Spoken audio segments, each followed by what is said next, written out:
Well, hello, John. It's good to be with you. I know that you did a show without me, which it really breaks my heart, my friend. I mean, the flight safety detectives was only a flight safety detective the other Well, day. I and it couldn't just keep up with you kills with me. all your travels. Yeah.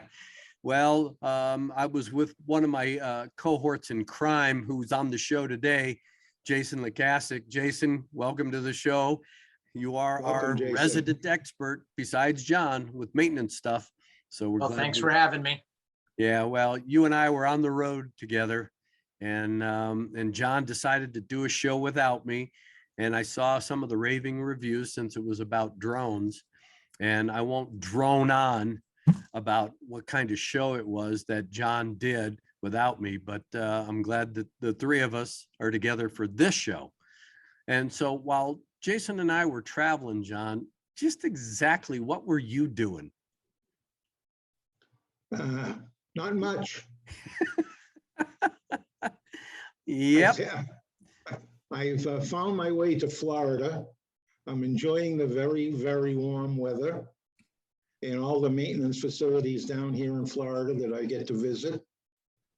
And also all the airports I get to visit. I get to watch some skydivers yesterday doing their thing. It looks so peaceful. Well, I know that you escaped Boston just in time when the hurricane rolled up the East Coast, and you found yourself down in what, North Carolina or South Carolina or something? South Carolina, yeah. Yeah, so you're trying to stay ahead of it so you didn't have to bail water. Yeah. Yeah, the good thing about water is you usually don't have to shovel it, but when it comes in deluges like that, it usually brings dirt with it. So Yeah. a lot of people cleaning out. Yeah. Thankfully, I live on a hill now. So if my place gets flooded out, we got some real problems.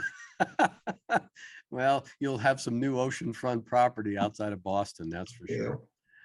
Well, you So, know, I wonder what our sponsor, Avemco, what their exposure was with all that storm and Yeah. all the damage.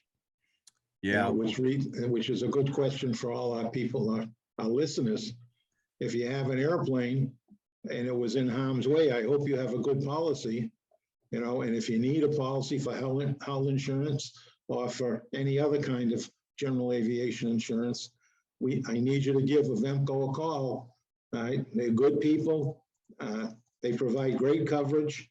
They're pretty liberal because they insure somebody that we know on this podcast. hey. Risk. Yeah. So give Avemco a call, 888-879-0389. Give them a call if you need insurance, any kind of general aviation insurance. I know I've said it recently a few times. I know I got to spend quite a bit of time with a number of their people at Oshkosh, and I was thoroughly impressed with the knowledge that they had. I listened to them talk to customers and prospective customers, and I was impressed, especially since a couple of them were not pilots. Yeah. And it was really an eye-opener for me. And also the fact that they fly, I forgot, was it a Red Bull simulator they have in their building? The Redbird. Redbird simulator. Yeah, now Red Bull, they may drink Red Bulls before they start flying the simulator, but they're flying the Redbird simulator, John. Yeah, okay. We'll get that down, Pat. Yeah. The bottom line is, if you need insurance, Avemco will help you. And if you mention the show, you can get a 5% discount. And if you mention Greg's name, I don't know if they'll get insurance or not. Yeah. See, I knew as soon as I came back, you got so much confidence from the show that I wasn't in where you could tag me a little bit. But guess what? Paybacks are hell. You know that. So, I know it's coming. I know it's coming. Yep. That's I know why you're trying to get ahead of it. Shots on the show, you weren't there. So I could get them and not get any comebacks. I know you're always trying to get ahead of it. So, but yep. Anyway, well, again, yeah, you bring up a good point, John, about Avemco and of course insurance in general. With these hurricanes that have rolled through both the southern part of the United States and of course then going up the East Coast, there were a lot of aircraft at airports in harm's way. And it's going to be interesting to see how those numbers shake out as far as damage to aircraft. It's always sad when we know that kind of weather is blowing up the East Coast or just anywhere in general, but we know what it's going to leave behind as far as airplanes and airports and helicopters. I've saw a number of pictures recently on the internet. It is just sad when they're all piled up on top of each other. For the salvage companies, I guess that's great business. Unfortunately, for those of us who enjoy flying them, it's just painful to see. It sure is. It sure is. You know, the other thing that that is a big concern, and that's really the whole premise of today's show, is the fact that with maintenance and of course any kind of maintenance that you're going to do on an aircraft, service bulletins seem to be a big issue. And of course, even the FAA has recognized that this month, September, happens to be for the FAA FAST team, their safety team, the topic of the month is service bulletins in compliance with. And it's a very complex subject to an extent, especially to a general aviation pilot operating under Part 91. And that's why between you and Jason, I think that we can ferret some of this out. But the three of us have worked accidents over the years throughout our career where these seemingly mundane type service bulletins that people tend to ignore at all levels for any aircraft could be and have been the basis for either a cause or a contributing factor to accidents. And as these new technology, these later generation type airplanes where you have more ones and zeros involved in the operation of the airplane through all of the computer programs and the avionics and some of the engine controls and things like that, service bulletins, you know, should not be ignored. And so I think opening up that is our discussion today. There have been a number of accidents. John, I know that you're familiar with, you know, the large air carrier accidents that that have been attributed to service information or service bulletins that weren't complied with. I can think of one right now, United 811, that you're familiar with the cargo door. Yes, that's a big one. You know, and what's wrong are the potential failure for the air carrier portion of the industry is they put their own engineers between and service information, whichever kind it is, and the mechanic that does the work. So one of the reasons they do that is to fit it within each individual airline wants to fit that work within their paperwork system so that it gets tracked and all of that. But sometimes what happens with engineers, they miss the point. You know, what comes to mind quickly is too many hands will spoil the soup, or whatever it is like that. Yeah. You know, so you interject an engineer into it who rewrites it, and it then comes up with something that doesn't look the same or accomplish the goal. You mentioned 811, and that's a big one, a big accident, but I can think of some smaller ones that led to enforcement action against mechanics. So it crosses the spectrum. And I know, Jason, that, you know, you're still practicing, you know, under your AMP and your IA.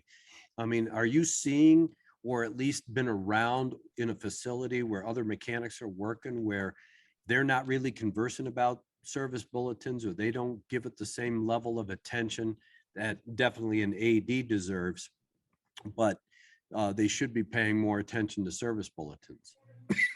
Yeah, we've seen that a couple of times. You know, one of the things, you know, we wanted to discuss a little bit about the different levels of the service instructions that you get. But some of the shops that I've been in that we've seen, some of the mechanics have been doing it for so long and working on the same airplanes for so long, they don't see some of the updates. They constantly do, they do 50, 60 annual inspections a year on the same and or one or two different models of airplanes.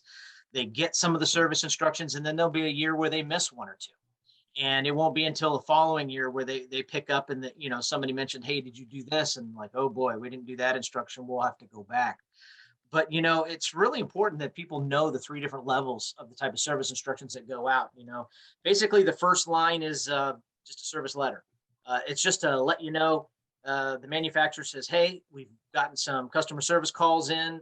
We've noticed part numbers incorrect in the parts catalog. You should use this bolt or this nut or this counter pin instead of that one. There's just kind of some basic information. Please update it just so you know. Then you got kind of that next step up.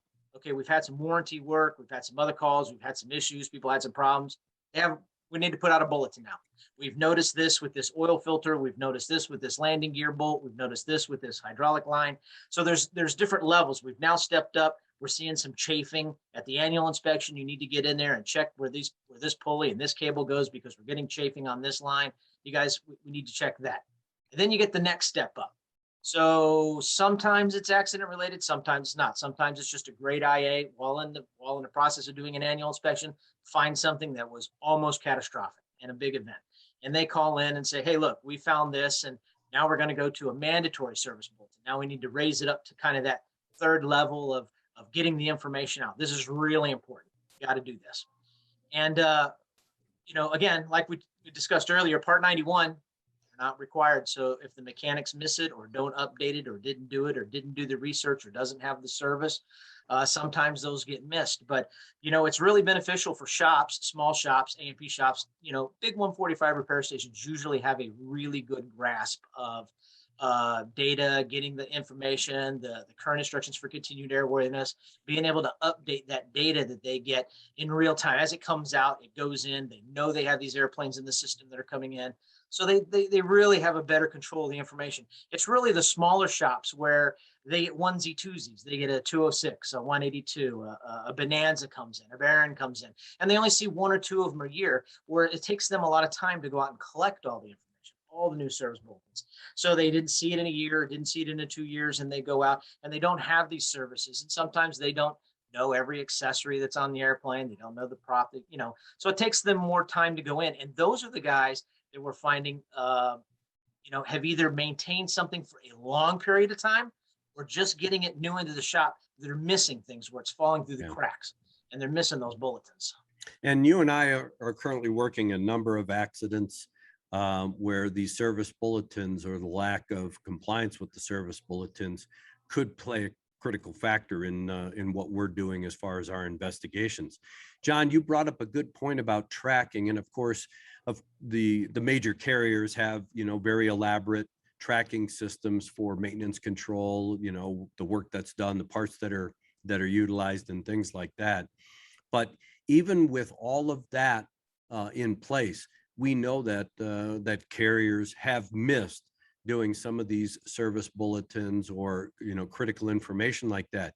I know that there's a very well-known operator of 737s who's gotten in trouble because they supposedly didn't follow in a timely manner some of the service instructions or service bulletins that were issued, not necessarily ADs.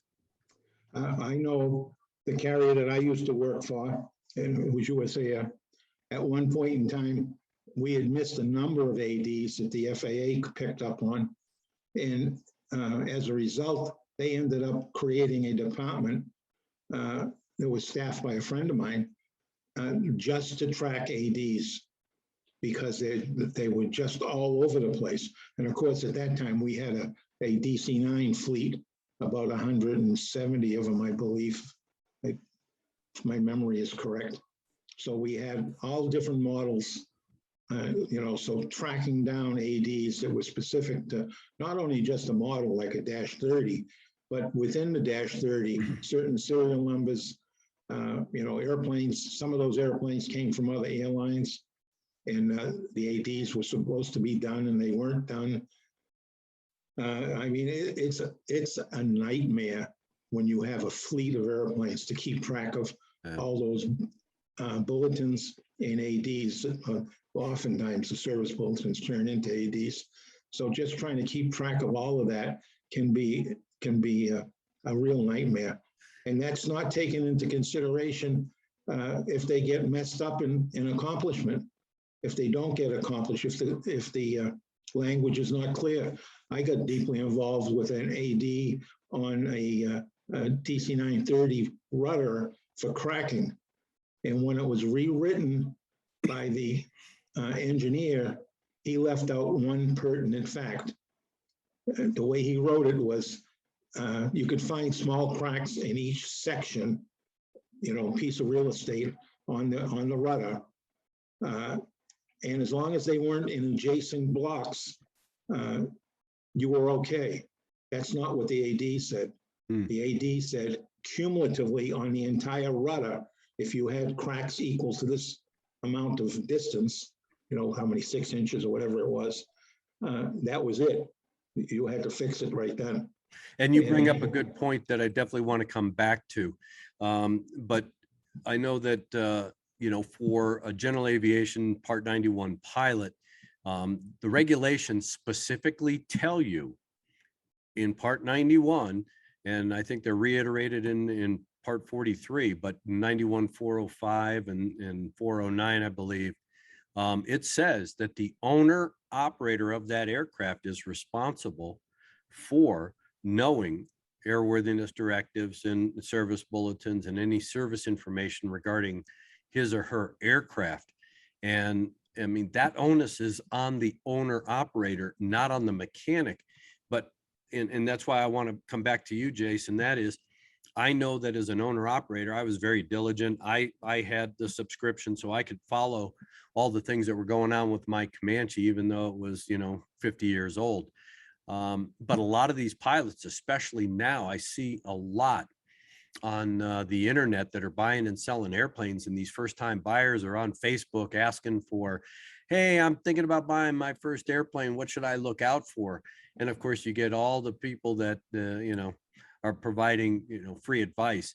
But the big thing here is that it is the owner operator's responsibility, not only during the pre-buy, but of course then the continued airworthiness of the aircraft, to know and be knowledgeable about what's going on with his or her aircraft. And it seems that they put a lot of tacit trust in a mechanic to do that work, or at least relieve them of that burden, so that they don't because they don't know about it, don't know how to do it, don't know how to track it, find it, or whatever, or they just assume that's the mechanic's job. But it's really, it's really layered to make everybody responsible. So the mechanic has responsibility in there. The pilot, before he flies, has responsibility to ensure that his airplane is airworthy. And then, as you said, the owner operator, who may not be the pilot, also has responsibility in there. So it's a layered responsibility. And the FAA can go after all three of those entities or only one. It's up to their choice. So it's behooves us to have a good system in place to track all the service bulletins and ADs against your airplane. Absolutely, John. You're right. And, I'm not taking any new clients, and I'm not doing any annuals and stuff like that, Greg, but my average process when I sit down and do it, if I have a new client that come in the door, the first kind of conversation we have, which most of them don't like, because most of the owners out there are looking for that low dollar annual inspection. They're not looking for the high dollar one. And I just tell them, look, if I don't feel comfortable putting my kids in your airplane and flying around with you, then I'm not going to let you fly around in it. And I have a standard process that I do when I get a new client in. They bring an airplane in, they drop off the information. I get their basic serial numbers. Between my AD search, doing all the service bulletins, pulling everything that I can on their aircraft and researching and I usually spend anywhere between 8, depending on how elaborate it is and how old it is. I spend anywhere between 8 and 10 hours. Like on a new Carbon Cub, obviously you can do the whole review and sit down and do everything with the owner in 2.5, 3 hours. But if you're going to go with an old Bonanza A36 or a V-tail Bonanza built in the 50s, you're going to sit down and have a long conversation with them, and I'm going to lay all that out. I have a process that I do. And I get a lot of people that call up, a lot of people asking, hey, can you help me with my records? Going to buy an airplane. What do you think? Because they saw the videos out there where everybody puts in their 2 cents about what they think, but nobody supplies them any guidance about where to go. Nobody knows where to go and get all the information. Yeah. But hey, I'm just buying one airplane, but I don't want to pay for this subscription and I don't want to have to jump into this for a year. Can you help and where do I get that? So, I get a lot of those questions all the time. And I hope a lot of people doing that. But, that's kind of how before I even look at your airplane, before you walk around your airplane, we have to look at your records first. Because as you and I both know, every single airplane that we've ever looked at, Yeah. we have found something in the records. Yep. So, following the bulletins, following the trailer. I can't tell you how many service bulletins I've seen where somebody said they did it. I go out to the airplane and have a look. Oh, well, it says you're supposed to change that switch. Well, that's the original switch. So obviously somebody didn't do and we got to do the bulletin. So those things happen frequently, actually. So, you just raised a point and gave me a flashback. Back in the early 90s, US Air bought 10 757s from Eastern Airlines. And we sent them out to an outfit in Arizona to do checks. They were owned by the leasing company, not by Eastern anymore. They had been returned. And that individual that I mentioned earlier at US Air that was responsible for ADs. So the first airplane in, he had a list of ADs that were complied with. And for no particular reason, he went and he looked at a couple of them and they weren't done.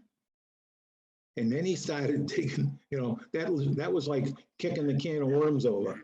He started looking further and he found about, I'm guessing the exact number, but it was something like 50% of them were not accomplished. So then they ended up putting a whole program together, a work program, to try to capture the ones that weren't. And then ultimately that got to be so cumbersome that they just decided redo every one of the ADs that were pertinent to that airplane. Just redo them. It was faster than trying to figure out if they were done, if they were only partially done or whatever. They just redid them all. And fortunately for the airline, that was part of the purchase agreement. So the leasing company had to pay for all of that. And which raises a question, probably to you, Jason, does anybody in this business, when they do the pre-buy or buying an airplane, do they ever ask for the seller to do all the service bulletins? When you buy a house, that's one of the things that you ask for is that, all the bills are paid, any discrepancies you find are brought up to standard. But I've never seen it on general aviation airplanes. Have you? No, I haven't either, John. And that brings up a really good point. Normally what they go to is all the airworthiness directives are complied with. So like you just said, I put together the list of airworthiness directives. We go out with the prospective buyer. We go out, take a look at the airplane and we go down the list. And just like you said, sometimes it's someone's interpretation of the AD that they do it incorrectly because they don't understand exactly what it is they're doing in it. So they think they did it and they signed it off, but then it was done incorrectly. That is very common. We find that a lot. But for service bulletins, I haven't done any or assisted anyone with the purchasing of airplanes that have had all the service bulletins done. Only when an aircraft comes out of a 135 environment back to 91, they 99% of the time were complied with during, when it was an operation as an air carrier certificate and then transitioning back. We didn't mention that piece of the service bulletins. So for commercial operators, 135s, 121s, 125s, or 129s, all the commercial operators, they are required to do all service informations and service bulletins. They're all mandatory for a commercial operator. So the problem that we're talking about is primarily within the general aviation community, the non-commercial operators. Now we know that, there are times when an AD is issued, of course, it becomes now part of the service instruction or the maintenance manual, by reference and that kind of stuff. Is there a time, can you think of anything right off the top of your head where a service bulletin has been incorporated into that service instruction, therefore basically quasi making it a requirement to be complied with? For an airline, they do that routinely. Commercial operators do that routinely. I don't know of any for general aviation. Do you, Jason? For service instructions, I mean, the most recent thing that we've worked that's gone from service instruction into an AD, I think would be some of the work that Greg and I did with wing spar ADs and stuff Yeah. with Piper. There was quite a few service instructions that got rolled into that AD as part of the inspections to do that kind of thing. But outside of that recently, I haven't, there's not as many well, let me rephrase. Right now, it doesn't appear that there are as many ADs coming out in succession as in previous times. ADs were very common. ADs they're still coming out. They're still getting work. It's taking much longer to get them through now, but they're just not coming out at the pace that they were 10 years ago. Yeah. So I'm watching them, seeing what's coming out, but nothing really in GA. Most people, I'm sorry, many folks don't realize that a service bulletin or a mandatory service bulletin, they're monitored by the FAA. And if it looks like it needs to have an AD, the FAA can initiate an AD on their own. But oftentimes the manufacturer will take that service bulletin and send it to the FAA requesting it be made into an AD. And so there's two ways in which we get ADs. One is by whoever generates the service bulletin asking for it to be converted to an AD, or when the FAA themselves see a trend evolving and around a service bulletin, they will incorporate it into an AD. And you bring up a good point, John, because I remember, during my career at the NTSB, when I was working in the field and doing general aviation accidents, there were a number of the ones that I can think of off the top of my head. I know that there were a number of other aircraft, but I did a lot of Cessna 172s that, of course, being a piston carbureted airplane, there was an issue with the Marvel Schreibler carburetors and the floats that were used between the composite material floats versus the metal float. And I did a number of those accidents.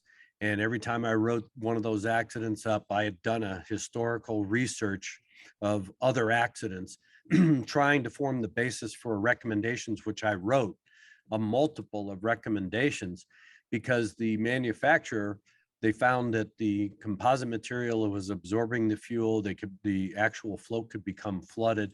Next thing you know, you have a malfunctioning carburetor. You have a problem with the engine necessitating either a forced landing or resulting in an accident. And that was, there were a lot of them. And of course, throughout the years that I was investigating them, I wrote recommendation after recommendation. And so did the manufacturers they put information out as a service bulletin over and over and over again. But they finally went to the FAA and said, you got to make this an AD. We just don't have enough compliance out there. We're continually having these problems. We don't really have the force of law like you. Make this an AD, make this an AD. And for better than 10 years, the FAA basically said, we're not doing that. We're not going to change. We're not going to make that an AD. And it was some 15 plus years later that they finally acquiesced and made it an AD. But we still had a lot of airplane accidents in that period of time. But again, we still have this ambivalence, I think, where pilots don't understand these ADs. So it's like, I'm not required to do it, so I'm not going to do it. And even when it's an AD and they've listened to, the hangar flying guys who go, don't worry about it. You don't have to do that. Don't change it. Is the engine running well? Yeah, the engine's running great. Great. Don't bother with it. And next thing you know, we're having accidents. And Jason, I know that, you're still, as you mentioned before we got on the air, it's still happening out there with the same problems with these carburetors. Same thing. The float that you just mentioned, I just saw one and it should have been out 17 years ago. Yeah. But I just saw one. I just recently saw the exact thing you're talking about. I just saw one. And the manufacturers have a little bit of dirty hands in this whole thing, because I can remember back 30 plus years ago, that manufacturers were issuing service bulletins to correct the problems that they failed to identify and correct when they were manufacturing the airplane. And they were pushing that burden down to the cost burden down to the pilot or owner of those airplanes. And that's where a lot of the backlash came from. And it was really a pretty festy discussion back then, even to the point where the general counsel of the FAA got involved and it ended up issuing a legal determination that said that general aviation pilots or owners and operators were not required to accomplish service bulletins, service letters, and so on. So although that was a victory for the people that didn't want to spend the money and make sure that the airplane was in tip-top shape, it also set the stage for what we see today with people saying, I'm not doing service bulletins because I don't have to do them. And they're not really taking a good hard look at what the service bulletin is asking them to do and what the consequences are if you don't do it and the problem that they've identified materializes on your airplane. And it's interesting because, you know, we've all read them 1,000 service bulletins or ADs, and it's always that little interesting preamble at the beginning of either the service bulletin or the AD that says, here's the problem, you know, this is, you know, you got to do something here because if you don't, it could cause serious injuries or death. That's right in the preamble all the time to get your attention. And people still blow that off with both service bulletins and ADs. And it just concerns me, this ambivalence. When I did this, I mean, these accidents become very heartbreaking and you start to look at them and take them personally. The last one that I did where I wrote a very lengthy report and a recommendation was a Cessna 172 with a guy who was flying with his, I believe it was a 12-year-old son in outside of Chicago, coming out of one of the airports out of there. The guy was, you know, just a very conscientious pilot. He went out, he did his run up, he's taken off. And during the initial climb out, he lost the engine and he wasn't very high. He did the right thing. He went straight ahead, but the only place he could go was in the parking area for 18-wheeler trucks. And he ended up center punching or broadsiding a tractor trailer truck, the trailer portion of it, and ended up killing himself and his son. And when you start looking at the history, you start looking at the problems, and that's where we saw that there was this float problem again.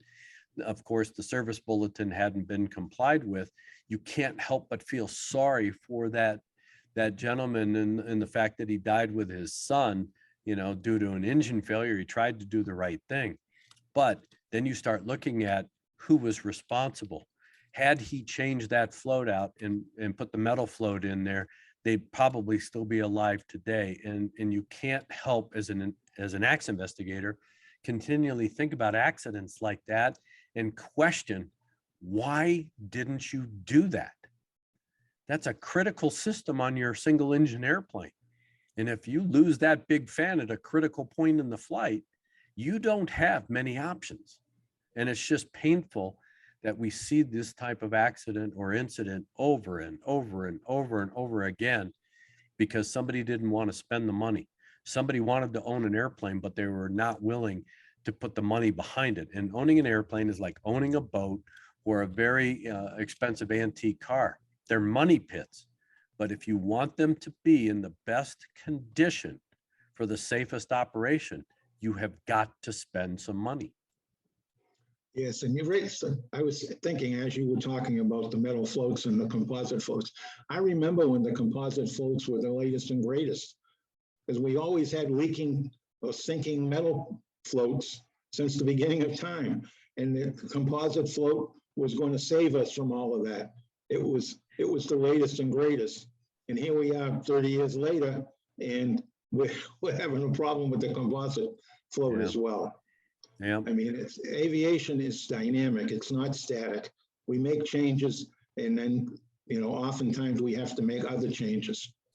Maybe it's correcting the change we made, or maybe it's improving on the change we made, but it's a dynamic industry. and And inexpensive. And Jason, I mean, you live up in the wild, wild Northwest. Of course, I've been up there quite a bit lately, working accidents and that kind of stuff. And I've lived up there for 6 months. And I've been able to interact with folks all over the state, different size operators and general aviation pilots. And of course, general aviation is a way of life up there. Um, just from a perspective, because you've been up there forever, you interact with these folks all day long. They depend on aviation as their primary form of transportation outside downtown Anchorage, basically, or Fairbanks. And the question is, do they have a hesitation to spend the money to keep that airplane going, or do they do whatever is necessary, just enough to keep the airplane going? Because that's just the way of life up there. They don't want to throw money into the airplane. I mean, what's the attitude when it comes to, either I'm going to go all in or I'm not? Well, you definitely are talking about the different type of, we have a phenomenon that's been addressed a dozen times over the last 20 years, kind of a bush mentality, if you will. You're off the beaten path. You're hundreds of miles from the road system. You have to use your airplane. It's the airplanes are the only method of getting goods and services in or out when shipping can't get in or barges can't get up rivers. So there's a lot of people that, they try to maintain the highest level of safety they can. And from time to time, things come up and they, don't say things, and they don't have an MMEL list that they can use, but they feel safe with operating without a fuel quantity indicator in a tank because they have to get the services in. But then when it comes in, they try to fix it. So there's a lot of operations that occur up here where things are right on the edge, and people are trying to get those done. Now, with the oversight that's going on, there's a significant amount of FAA oversight up here too. And a lot of PMIs are driving home the, maintenance records, current bulletins. There's a lot of surveillance that's going on right now. I'm hearing it from operators all over the place. Surveillance is going on. We've got FAA surveillance all over the place. So, they're still pushing it and getting that stuff done. But, from the smaller operators where you can't have an FAA inspector out watching them 24/7, I go out there, nobody knows who I am. So you're out there. I was previously an FAA safety inspector. I don't say anything. I walk around airplanes. I do what you would consider a visual pre-flight inspection without opening up anything. And I see missing hardware, screws, static leaks, hydraulic lines, things chafing, rubbing. I mean, I see all these things. And sometimes I have a conversation when it's really something important, but they get it done at the next inspection. A lot of guys like to stack it up and wait until the next inspection gets done, and then they do it. I've seen it down here in the lower 48. I spent a lot of time like you, and we were just together and on a couple of inspections and that kind of stuff. You can walk around on the ramp and look at any airplane and find fault, if you will, with every airplane, even if it looks good from far. Wow, what a beautiful paint job. That airplane was just painted, or the interior looks really good. And then you start looking at it and it's just like, man, that control rod's bent on the flap. How the hell did that happen? And why aren't they fixing it? And things like that. It's the little things. And we've always talked about little things biting pilots. It's not big things. I mean, it's rare that wings come off and tails come off and that kind of stuff, unless the pilot has done something to work real hard at tearing them off the airplane in flight. But it's these little mechanical things. And the thing that really concerns me is with these technically advanced aircraft, like you and I are working right now, several accidents where the interface between the avionics and component parts on the airplane, whether it's on the engine or like with Tamarack, where they have these active winglets on the Citation jets. There's a lot of integration between computers and these component parts. And Tamarack, when they first came out with these active winglets, they had a problem. They had a screw that backed out on an actuator that would short out the component. And because these active winglets are constantly, doing work to measure the performance of the aircraft and increase it, you short one of those systems out, you now have a problem with the winglet, and it could cause a loss of control. The NTSB is actually investigating an accident. I think they're in the waning stages now of that citation that had a set of these active winglets on it, and they put a heavy emphasis on whether or not that they had a failure with the winglet. But Tamarack put out a number of service bulletins prior to finally having to issue or having an AD issued for corrective action. And again, these technically advanced airplanes, it's awesome, it's great. But for the general aviation pilot flying a Cirrus or possibly a Tecnam or a Columbia 4, whatever, where you have an avionics package that has some sort of interface with an engine or a component part, and you get a service bulletin from the manufacturer that says you really got to do this, you have to, as an owner operator pilot, in the best interest of safety, read it, understand it. If you got questions, either take it to a mechanic to have them explain it to you, or call the manufacturer and have them explain it to you.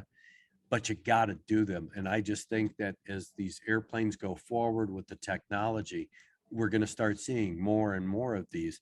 And I just personally believe that you have to spend the money. You and I are seeing the results, Jace, of somebody that isn't doing or hasn't done that. You just have to. And like you said, as the airplanes are becoming more complex and more systems are touching more systems, when you do, it's just not as simple as I'm doing one little bulletin here. I'm touching one part here that touches this part, that touches that part. And the bulletins are structured. We're doing this step first, then second step, then third step, then fourth step, which touches 5 different things. So when you really have to dissect the service bulletin to really understand that 1, 2, 3, they're putting 5 different fixes into one sort of service bulletin, and you've got to kind of understand how all the steps work. And if you don't want to spend the 3, 4, 5, or 6 man hours that's going to cause maintenance to be able to do that, you have to understand how all of those systems touch each other and what they possibly could do in flight. Yep. Because they're just not a lot of pilots are it's a service bulletin, I don't have to do it, but they're not getting into seeing exactly what the fixes are. It's just not one fix. It's 2 fixes and 3 fixes and 4 fixes and 5 fixes all in one bulletin, and they're really not getting a good briefing. It would be great if they were able to have some sort of, it would be nice if there was a sit down, not only to talk about ADs at the beginning of your annual inspection, but hey, in the previous year, here's the 9 service bulletins that have come out, and these are the 10 things that it covers. Yeah, that they could say, look, and we probably need to do these, and here's why. Yep. And I'm always busting John because he can't figure out his computer on a daily basis. But, when we're talking, but all of us that are listening to this show, watching this show, or just the general public, you have a computer. We're pretty diligent about keeping it updated, especially our antivirus programs and everything else. The same thing with these airplanes. And it amazes me. It just amazes me how many times I've gone out, looked at a broken airplane, and we're trying to retrieve the data off the avionics, and we see outdated avionics, the terrain or the GPS or nobody's been doing updates for a year, 2 years, 5 years, 10 years. They figured that they bought one subscription, that's good to go. Yep. But what are they missing? And oh, by the way, they're using bad data to try and operate that airplane, whether, flying from point A to point B or, just running around the patch because that avionics package has an update that's going to control a fuel controller or a component part that, operates a flight control system. As I'm sitting here listening to you two guys talk about that, a thought came to mind. In the middle 90s, as Airbus gained quite a bit of traction, bringing in the A320s into the U.S. fleet, I worked for U.S. Air when that transition was just starting, and Airbus had a considerable concern over bringing that airplane into the U.S. Air fleet because we had an entire analog staff. Every airplane that was flown was analog. Every mechanic was used to the analog systems. And before they even brought the airplanes in, they started training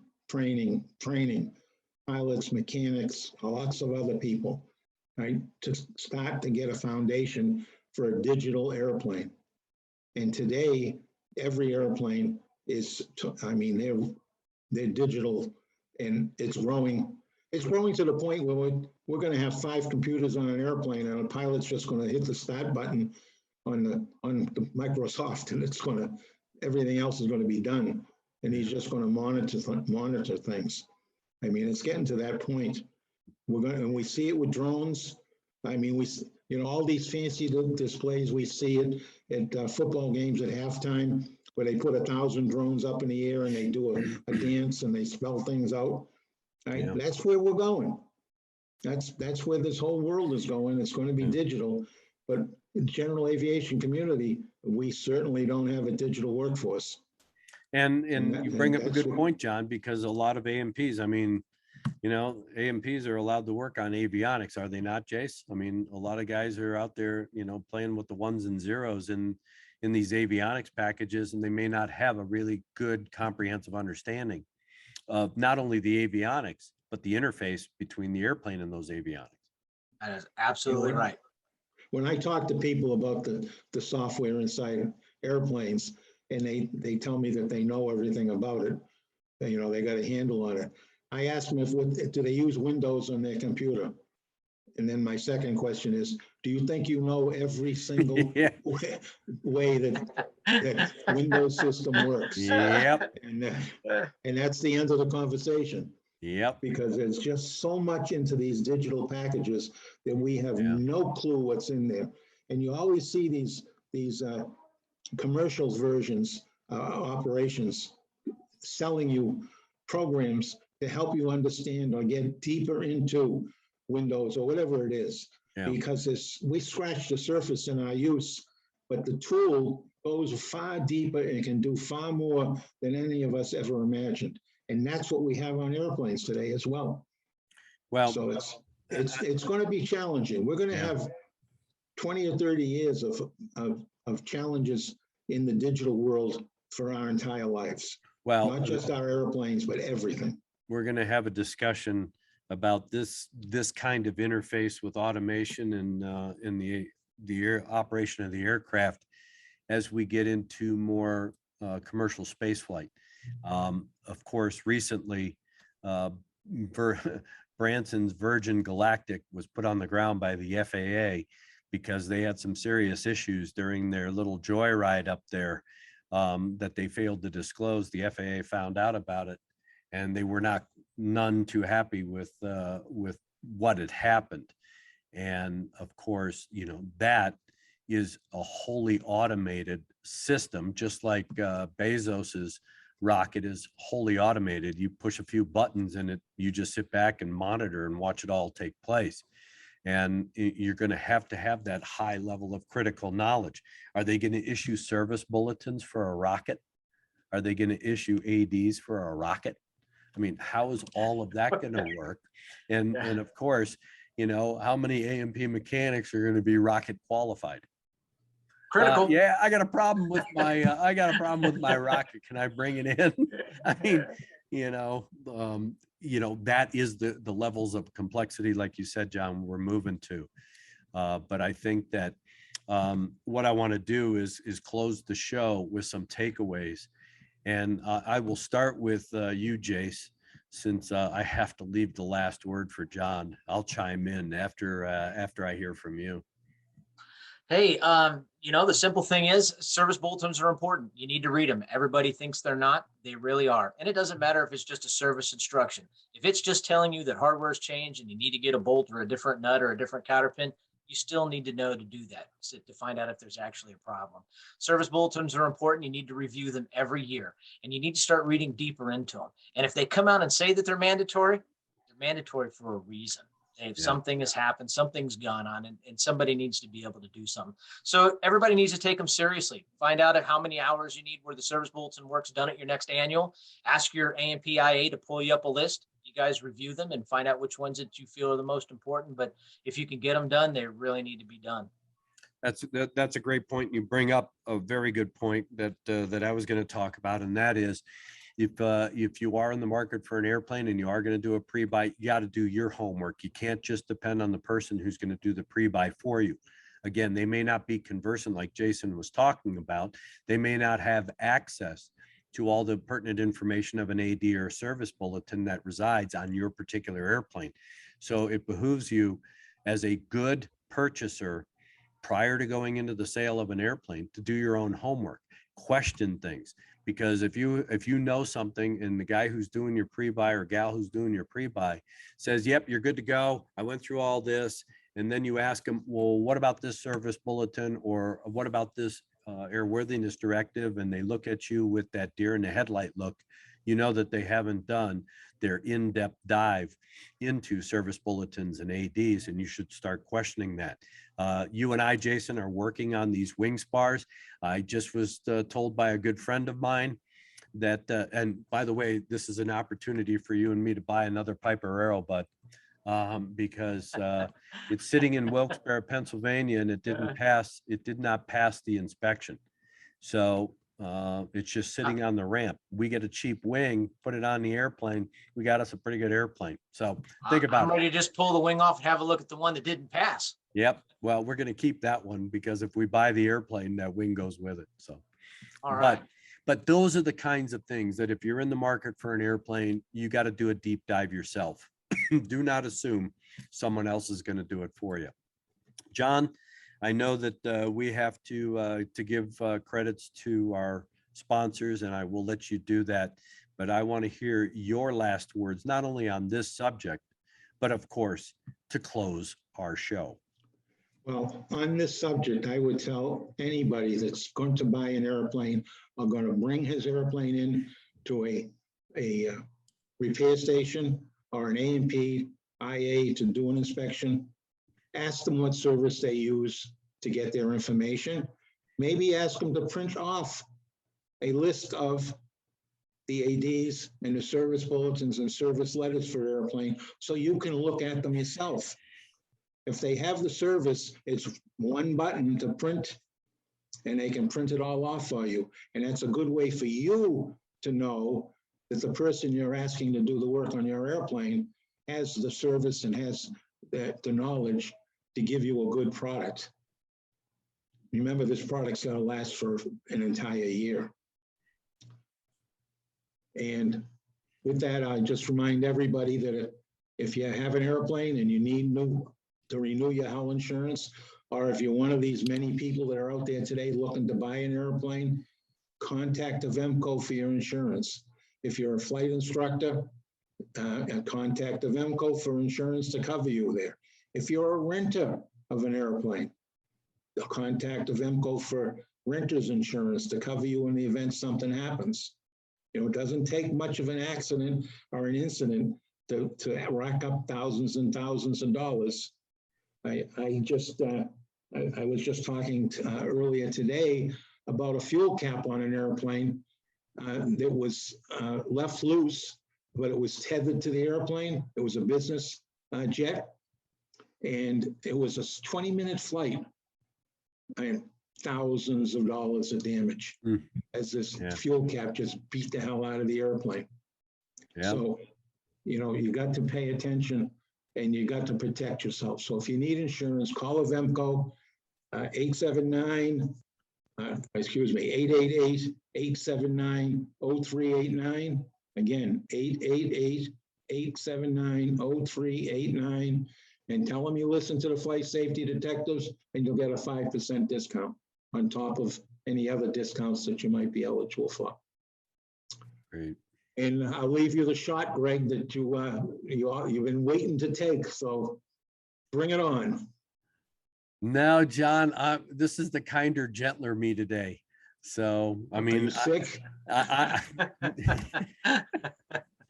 No, I have not had my cocktails yet. Anyway, I like the background. I think you need to use more of those backgrounds because it makes you stand out. And you know, you're no longer a floating head that's just talking. So keep up that good work.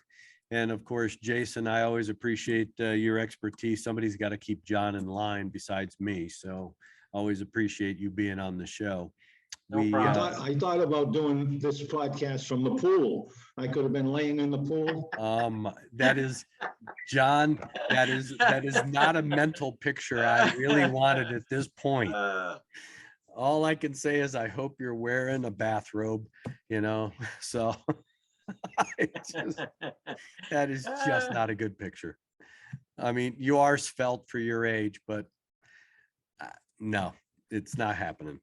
But it's good to be with both of you guys, and I do have some travel coming up, but I plan on not letting you go solo anymore, John, and running rampant with just a flight safety detective. This is a multi-detective show, and we're going to keep it that way. So we will be on the road, but we will do the show from wherever it is any of us are. So it's always good to see you guys. And I hope you fly safe and stay safe. And I know, John, that is your mantra. Yes. If you, in this environment with the Delta variant kicking its ugly head up, please, if you haven't been vaccinated, please get vaccinated. There's no reason why. A week ago, I got my third shot, my booster shot. I'm not taking any chances with this virus. It's clear that it's back with a vengeance. So please, if you stay safe in your personal environment, if you're going flying, please do a very thorough pre-planning, do a thorough pre-flight. And also, one of the things that I've known about this for a while, and I just started picking it up, about how many pilots will go out to the airplane and pre-flight it, get it all ready to go, and then they're waiting for a friend to show up, or if it's a business jet, waiting for the passengers to show up. And then when they do, it's like a race. Everybody in the airplane get up inside, pilots go in, pull the door closed. The ramp guys from the FBO threw the last minute bags on, they closed the door, and the pilots just light the fire and move. Nobody did a final walk around. Nobody, the crew never looked to see if there any panels were opened up. And that's the fuel cap that I just mentioned. That was the exact scenario in that one. Pilot got diverted. His attention got diverted on the way out to the airplane. He went and did something else, came back. The passengers were just finishing boarding the airplane, and he just ran up, closed the door, and went in the cockpit. The cap was left off, tethered to the airplane, and there we go. Whole bunch of damage, money, and I don't know what happened to him, but I wouldn't be surprised if they took discipline action against him. But in any event, please fly safely. All of these procedures have been around for 100 years. No, not that long, really, but 20 years. But, See, you're giving your age away, and I don't even have to bust you about it. Yeah, Orville and Wilbur had problems with things that came loose on their airplane too. Yep. All right, enough from me. Well, good to be Until with you next guys. week. Yep. Till next week. This is the Flight Safety Detectives.